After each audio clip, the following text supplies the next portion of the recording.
জমাতে পারবো না, সেই নবীর প্রতি আমরা মহব্বতের সাথে দরুদ পেশ করছি। সবাই বলি সাল্লাল্লাহু আলাইহি ওয়াসাল্লাম। প্রিয় ভাইয়েরা আমার, এখানে যে জন্য উপস্থিত হয়েছি সেই বিষয়টা আপনারা অবশ্যই অবগত আছেন। তারপরে আমি দুই চারটি কথা বলবো। বর্তমান পৃথিবীতে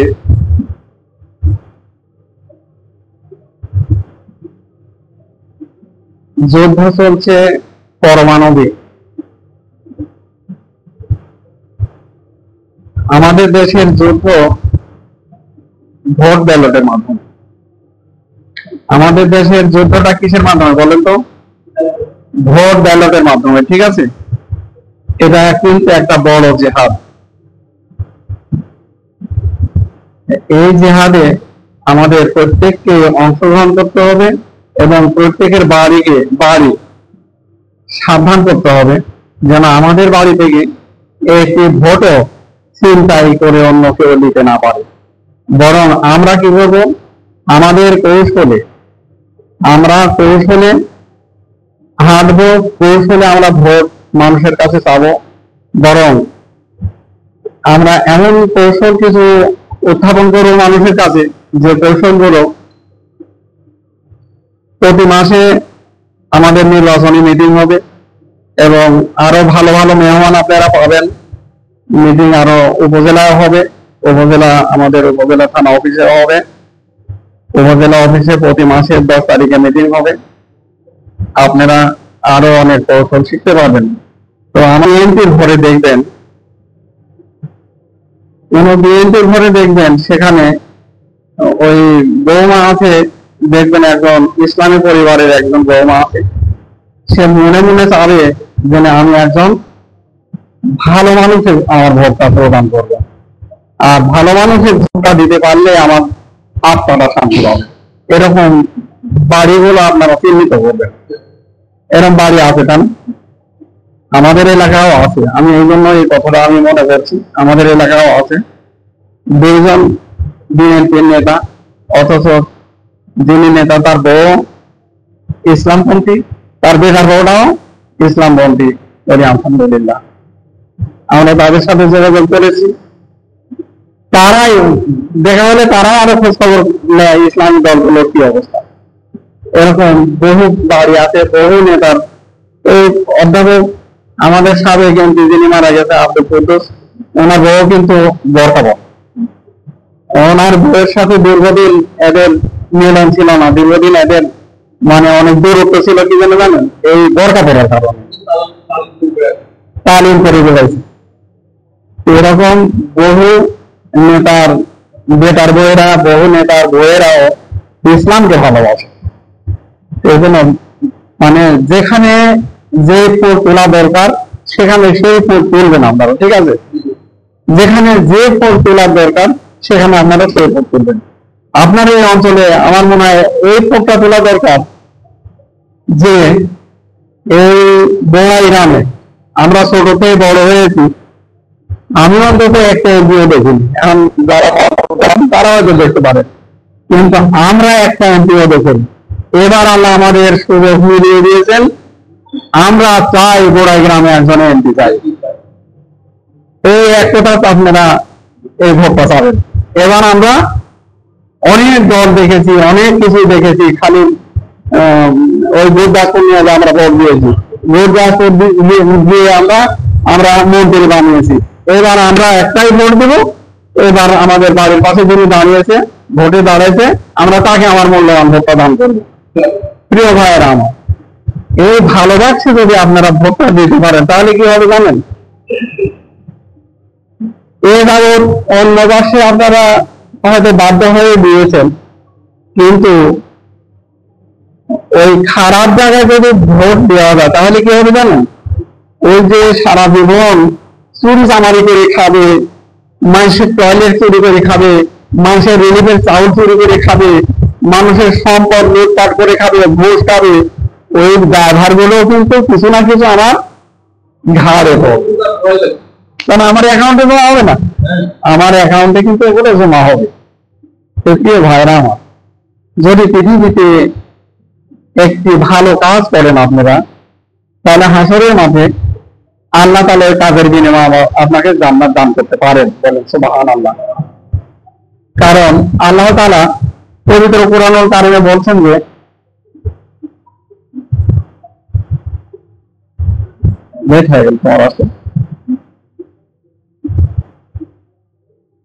জাররাতিন শাররাই ইয়ারা এবং জাররাতিন খায়রাই ইয়ারা, মানে এক বিন্দু যদি আপনি পৃথিবীতে এক বিন্দু আর এক বিন্দু সমান, এই যে সার আছে, সার বলতে পারে এক বিন্দু সমান কতটুকু হয়। একটা সরিষার দানাকে 70 ভাগে বিভক্ত করার পর যেটুকু হয় ওটা তার চোখে পড়বে না, টেলিস্কোপের মাধ্যমে আপনাকে দূরদর্শন যন্ত্রের মাধ্যমে ওটুকু দেখা লাগবে। ওর নাম হচ্ছে এক জাররা, বুঝতে পারবেন? আর পৃথিবীতে যদি এক জাররা পরিমাণে আপনি নেক আমল করেন বা বদ আমল করেন, হাসরের মাঠে ওইটারও যা যা আল্লাহ দিবেন এবং ওইটাও আমি নিজে বা আপনারা নিজে দেখতে পাবেন। এবং ওইরকম এক জাররা পরিমাণ যদি নেক আমল করি আমরা, তাহলে হাসরের মাঠে ওই জাররাটুকু আমরা দেখতে পাবো। সম্মানিত ভাইরা,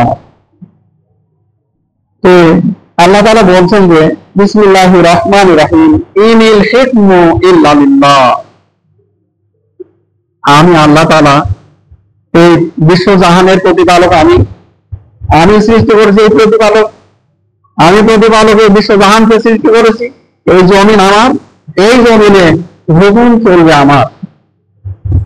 আল্লাহর কথা না আপনারা বিশ্বাস করেন? এই কথা প্রিয় ভাইয়েরা আমার, যদি এই কথা আপনারা বিশ্বাস করেন যে এই জমিন আল্লাহ, এই জমিনে আইনও চলবে আল্লাহ, আমরা যদি এই জীবনের শেষ প্রান্তে এসেও যদি সামান্যতম চেষ্টা করি যে আল্লাহর এই জমিন, আল্লাহর হুকুম চলা প্রয়োজন, আমার শেষ জীবনে এসে যদি আমি একটু চেষ্টা করি যে মাবুদ, আমার জীবনের সর্বশেষ একটা নির্বাচন হয়েছিল 2026 সালে, আমি আমার এই মূল্যবান ভোট দিয়েছিলাম যাতে সব নেতৃত্ব সমাজে প্রতিষ্ঠিত হয়, কোরআনের আইন চালু হয়। আল্লাহ, তোমার এই আইন চালু করার লক্ষ্যে আমার এই মূল্যবান ভোট বা আমার এই ক্ষুদ্র একটি ভোট ইসলামী বাক্সে আমি দিয়েছিলাম। আল্লাহ, তুমি যদি সন্তুষ্ট হয়ে থাকো তাহলে আল্লাহ আমাদের এই ভোটের মাধ্যমে তুমি আখিরাতে তুমি আমাকে একটু নাজর দান করো। আল্লাহ, এইভাবে আল্লাহর কাছে তারা ফরিয়াদ জানাতে পারবে। প্রিয় ভাইয়েরা আমার, ইহুদি বংশের 3টা লোক, বুঝতে পারবেন, এক সফরে গিয়েছিল। সফরে যাওয়ার পর ঘূর্ণিঝড় শুরু হয়েছে। ঘূর্ণিঝড়, এমন ঘূর্ণিঝড় শুরু হয়েছে, তখন ওই 3জন ব্যক্তি পা নামার আর জায়গা পায় না। সেই গড়তে গড়তে গড়তে এক গুহার মধ্যে, মানে এক বিশাল একটা গর্তের ভিতরে পড়ে গেল। ওখানে যায়, মানে নিচু জায়গা, বাতাস যাওয়ার উপর দিয়ে চলে যাচ্ছে। কিন্তু আল্লাহর কি কাম, বিশাল একটা পাথর গড়তে গড়তে গড়তে আসি ওই খাদের মুখামুখি এরকম ভাবে আশ্রয় নিল। আর সামান্যতম জায়গা নাই যে পৃথিবীর মুখ দেখতে পাবে, তারা কিছুই দেখতে পায় না।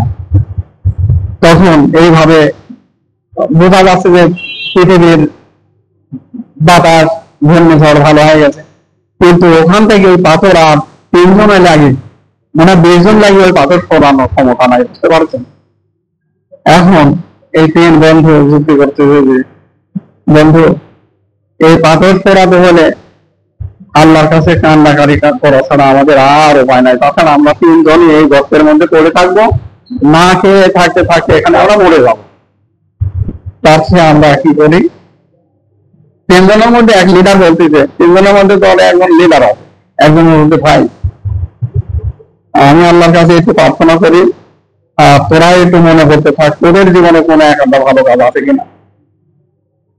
3 জনের এক ব্যক্তি বলছে আল্লাহর কাছে, রাব্বুল আলামিন, ওই ব্যক্তিরা হচ্ছে কোষাই, আল্লাহ আমি সারা জীবন কোষাইগিরি করেছিলাম, আর ওই গোস্ত বাঁচি বাঁচি রাখতাম, ওই গোস্তটা বাড়িতে এসে ওই সুন্দর করে রান্না বান্না করে আমার বৃদ্ধ মাকে খাওয়াইতাম। আল্লাহ, আমি তো আমার মায়ের খাওয়াইছি, কিন্তু তোমার খুশির প্রবচন না। আর ওই সবাই ঘুমিয়ে থাকে, কিন্তু আমি কি করি, ওই খাবারটা রান্না করে আমার মাকে স্লো পরিচর্যন করে খাওয়া দাওয়া, তারপর আমার সন্তান, আমার বউ, যে যারা আছে তাদেরকে খাওয়াইতাম। মানে ওই বস্তুগুলো শুধু তার মাকে খাওয়াইতো আমাদের, মানে যতটুকু খাইতে পারে খাওয়াইতো। ওই জিনিসটা আল্লাহ তাআলার কাছে চরম পছন্দ হয়ে গেল। পছন্দ হওয়ার পর তখন ওই দোয়াই দিয়েছে ওই লোকটা, আল্লাহ যদি তোমার এটা পছন্দ হয়ে থাকে তো তুমি আমার ওই পাথরটা একটু সরা দাও আল্লাহ। আল্লাহর কুদরতি ক্ষমতায় পাথরটা একটু সরে গেল, বুঝতে পারলেন, পাথরটা একটু সরে গেল। এরকম আর একজন আছে, ওই যৌবনকালে তার কোন কোন কিতাবে আছে চাচাতো বোন, কোন কোন কিতাবে আছে বান্ধবী, ওর সাথে মানে ভালোবাসার সৃষ্টি হয়, কিন্তু ওই বোনটা পাত্তা দেয় নাই, ওই বোনটা পাত্তা দেয় নাই। কিন্তু এমন এক সময় আসছে বোনের টাকা পয়সার দরকার, হয়তো বাবা মা অসুস্থ, ওই ভাই চিন্তা করছে এটা আমার আসলে। তো যাই হোক, টাকা দেওয়ার রাজি, এও রাজি। শেষে বলছে, ভাই দেখো, তোমারও একজন সৃষ্টিকর্তা আছে, আমারও একজন সৃষ্টিকর্তা আছে, আল্লাহ ভয় করো, আল্লাহর উপর ভরসা করো। তখন তখন ওই দিনের শর্তে টাকা পয়সা দিয়ে দিয়েছিল। তো ঠিক আছে বোন, তুমি আমার আজ থেকে বোন, তোমাকে আমি টাকা দিয়ে দিলাম, এই টাকা আমাকে ফেরত দিতে হবে না, চলে যাও। রাব্বুল আলামিন আমার এই কাজ হবে তোমার পছন্দ হয়ে থাকে, তাহলে পাথরটা তুমি সরে দাও। পাথর সরে গেছে, বুঝতে পারছেন, পাথর সরে গেছে, পাথর আর নাই। আর একজন আর একটা উচিলা দিচ্ছে, পাথর সব সরে গেছে, তিন বন্ধু ওখান থেকে বের হয়ে গেছে। সুবহানাল্লাহ। দেখেন, তাহলে হাসরের মাঠে আমরা পৃথিবীতে আমরা যে আমল গুলো করি, আসলে আখিরাতে যায় কিন্তু আমাদের না যাওয়ার পর কোনো বুদ্ধি নাই। পৃথিবীতে ৬০-৭০ বছরের চলাকালীন সময়, এই ৬০-৭০ বছরের সফরে একটা নেকিও যদি আল্লাহর পছন্দ হয় থাকে, তাহলে কাল হাসরের মাঠে কিন্তু আল্লাহ তাআলা আমাদের ওই নেকির ওসিলায় আমাদের মাফ করে দিবেন বলেছে মহান। এই জন্য আমার প্রিয় ভাইরা, আমি আপনাদেরকে অনুরোধ করব, এরকম সুযোগ আর আমরা কোনোদিন পাবো না। এই দেখেন, গত ২৪শে আগস্টের আগে এরকম করে কথা বলার কোন ক্ষমতা ছিল, এই যা কথা বলবার এতক্ষণ পুলিশ আইসি সর্বপ্রথম আমাকে অ্যারেস্ট করতো, তারপর আমার এই দুই ভাই, তারপর আপনারেও খাতির করতো না। কি করতে জানেন, ওরা এখানে নাশকতা করার একটা পরিকল্পনা করতেছে। এই কয় সবগুলাকে হ্যান্ডকাপ লাগায় পুলিশের গাড়ি চড়ায় নিয়ে থানাত নিয়ে যায়, থানার থেকে চালান দিয়ে দিত নাটোরে। এই নাশকতার মামলায় ৩-৪ মাস জেলে পৌঁছতে হতো। ৩ মাসের এপার জামিন হতো না। তাই জামিনটা কোথায় ধরা লাগতো জানেন, ঢাকা হাইকোর্টে। এই জামিনটা ধরা লাগতো ঢাকা হাইকোর্টে। ঢাকা হাইকোর্টেও ওখানেও প্রভাব চালাইতো। একটা জামিন, এক কেসে জামিন হয়তো, আর এক কেস ওখানে যায় প্রতিষ্ঠিত। ওই জামিন নিয়ে আনন্দ করতে করতে গেটে আসার পর তখন আবার পুলিশ বলে, ভাই তোমার আরো কেস আছে, শোনা, তুমি ভিতরে যাও। আবার ধাক্কাতে ভিতরে দিয়ে হচ্ছে, বুঝছেন, এরকম বহু আছে। প্রিয় ভাইরা, আমাদের বাংলাদেশে 2টা মন্ত্রী ছিল, আপনারা জানেন, মাওলানা মতিউর রহমান নিজামী এবং আলী হাসান মোহাম্মদ মুজাহিদ। এই ভাইয়েরা এত বিশাল মন্ত্রিত্ব থাকার পরেও টিফিন দাবি আছে, ওই টিফিন পার্টি করে তিন করে রুটি বানিয়ে নিয়ে দুপুরে খাবার জন্য তাদের মন্ত্রণালয়ে যেতেন। দুপুর হতো, ওই টিফিন পাতি খুলে ওই রুটি খাইতেন। কিন্তু অন্যান্য দলে তো মন্ত্রীরাও ছিল, তাদের খাবার অবস্থা তো জানেন, টেবিলে হাজার রকমের খাবার। মাওলানা মতিউর রহমান নিজামী রাহিমাহুল্লাহ তার যেভাবে ফাঁসি দিল আপনারা জানেন। ফাঁসির পর আমি জানাজায় গিয়েছিলাম, বুঝছেন। একটা মন্ত্রীর বাড়ি, এত বড় তার ওই ধারি, টিনের ছাউনি, টিনের বেড়া, আর এর যে এতটুকু ধারি বলছে যাতে পানির ঢেউ লাগে ওই ঘরের ওই পেজগুলো ধরতে না যায়, হয়তো ওই জন্য এর যে একটু গাঁথি দেবো, বুঝতে পারছেন। আর ছাউনিটাও ছিল টিনের, বেড়াটাও টিনের। ঘরে যা দেখি 4 চালা ঘর, দুই পাশে 2টা চৌকি, সেই পুরাতন চৌকি। এই তো মন্দিরের বাড়ির অবস্থা, যার জন্যই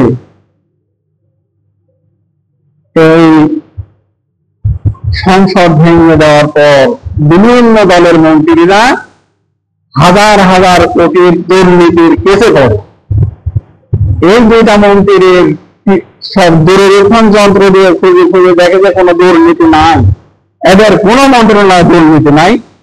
তখন ওই দাদাবাবুদের সিদ্ধান্ত ক্রমে এখন যুদ্ধের একটা নাটক সাজালো, যুদ্ধ অপরাধীর একটা নাটক সাজালো। আপনারা জানেন এই বিগত সরকারি ক্ষমতা থাকতে যুদ্ধ অপরাধীর তালিকা প্রকাশ করেছিল, আপনারা এটা জানেন। ওই 8,000 জন ছিল আওয়ামী লীগের মধ্যে রাজাকার, বিএনপির মধ্যে ছিল 2028 জন, আর মাত্র জামাতে ইসলামের জনমাতা 7-8 জন রাজাকার ছিল, তাও বলে আগেই মারা গেছে। এখন আপনারা বলেন যে এই বাংলাদেশে রাজাকারের দল কারা? অথচ এই বিগত সরকার এই 17টা বছর যে থেকে গেছে, গদি চালায় গেছে রাজাকারের দোয়াই দিয়ে, ঠিক না? রাজাকারের দোয়াই দিয়ে। যাই হোক,